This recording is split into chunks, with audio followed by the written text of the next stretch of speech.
Welcome to my periodic check-in where I try to really just show you what I'm working on as far as in the game. And in this one I do want to talk about and what feels like a need for a new game mode. I will be throwing in some quick selection battles at the end, so check that out.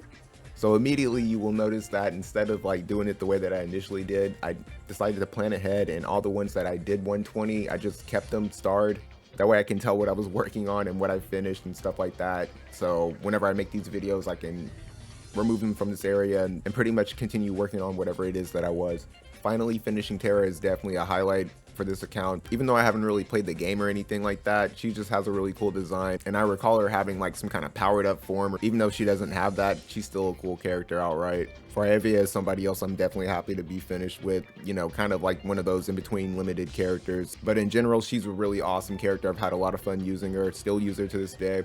Extremely tanky when it comes to magic. Oberon will be my third Earth unit built to 120, but definitely nothing I can be happy about. I can't make a full team or anything like that. But Earth cards are in a really good spot, and I'm really trying to push, to finish a lot of Earth units. So it just feels good pretty much not to be working on them. And I can say the same thing about Velis, definitely having that, semi-limited character. I mean, he's not really limited. You can get his shards and farm him like a normal character, but just having him out the way is a huge help, and of course he's very useful. Having him at 120 gives him access to a really powerful skill, so just happy to have him out the way.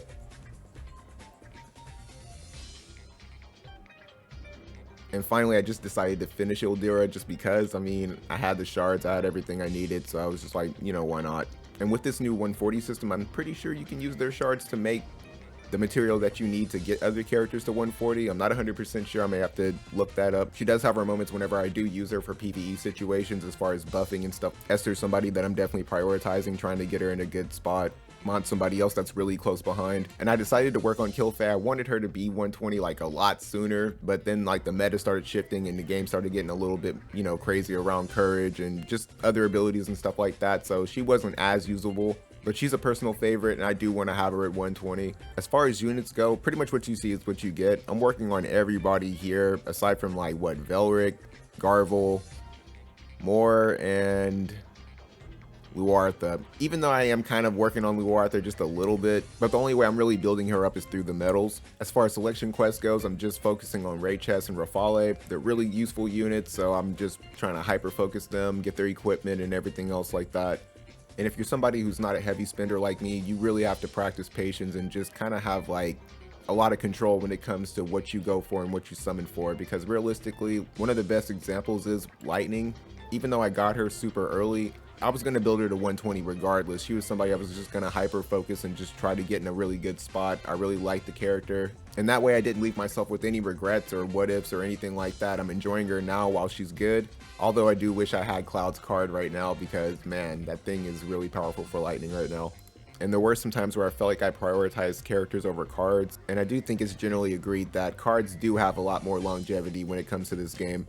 So moving forward, I do want to try and consider that and try to be more adamant about looking at cards. So with that said, I do think that I do have a lot of units that I need to work on and try and finish up. Characters like Rosa and stuff like that I feel like I haven't gotten the full potential out of, or maybe I just didn't really give them a fair shot. While it also gives me a lot more content moving forward as far as character guides, although I did get some of those characters off banner, I still want to try and work on them just because. And the free to play units also, try to give them a fair chance as well.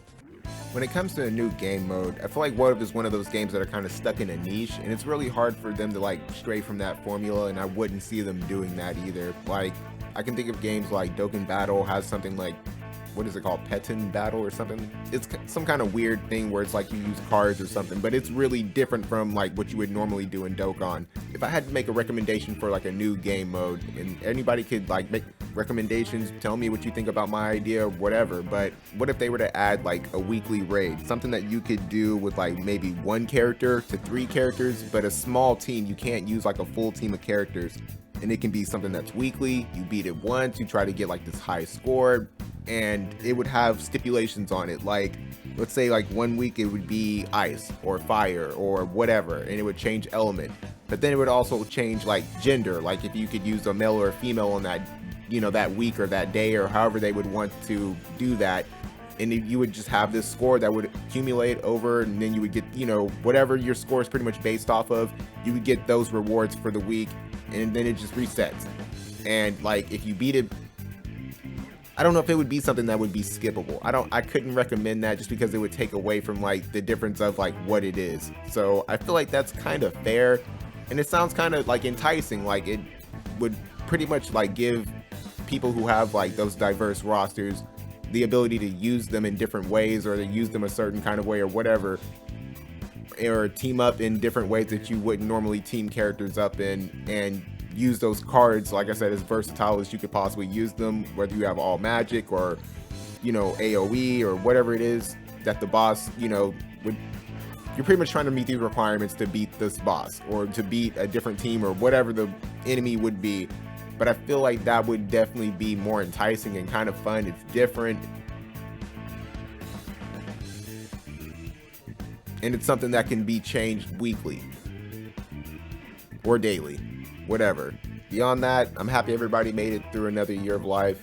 This is pretty much like the end of my first year of being a YouTuber, so I'm hoping in this coming year I can just bring out better content and just be, you know, better just YouTuber in general. I don't necessarily want to be like, you know, WOTF only or just do WOTF only content. I do want to branch out and do other games, but War of the Visions is definitely one of those games that will always, I feel like, be on my channel as long as the game is here.